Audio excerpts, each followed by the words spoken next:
तर नमस्कार मित्रांनो, मी बाळ्या ब्लॉगर स्वागत करतो माझ्या एक नवीन व्हिडिओ मध्ये। तर आज आपण चाललो होतो खाणीत, कारण आपल्याला शिकायचं होतं पोहणं। तर हे बघू शकता, आपला सूरज शिकलाय पोहणं। रोख ठोकुड्या टाकी डायरेक्ट खपाखप। आधी ट्यूब घेऊन पावायचं तिकडे कोपऱ्यात, पण आता तसं नाही, राहिलो फक्त आम्हीच। आम्हाला पण शिकायचंय, थोडे दिवसात शिकतो ना आम्ही पण। हे देखकर सब लोग बोलेंगे की कैसे किया, बस तुम मुस्कुरा कर कह देना कर दिया। आणि मी तेवढ्यात प्रवणचा व्हिडिओ काढत होतो, लगेच प्रवण टाकलं माझ्यावर डाव आणि मला टाकले त्यांनी लगेच पाण्यात।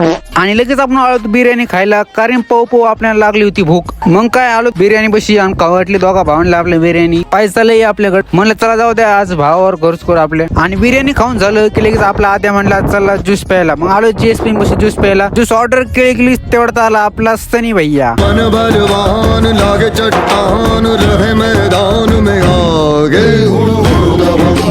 आणि तर बघू शकता मित्रांनो, आपण केले 3 ज्यूस ऑर्डर। आणि क्या भाव सिर्फ नदी आहे, सारा तो नीचे चला जा रहा है। जा रहा है फुल भरला ग्लास, सगळे वगळ पाडा लागले खाली। कमाया जैसे उसी शान से उड़ाया भी, कभी भी नोट पे हमने रबर नहीं बांधा। नाजूक व्हिडिओ बना आणि आपण चाललो होतो घरी की लगेच तेवढा झालाय स्कॉर्पिओचा ऍक्सिडेंट। याला कसं ढोकले का नुसते काचच फुटली। तर आपण भेटू पुढच्या ब्लॉग मध्ये नवीन काहीतरी घेऊन। धन्यवाद।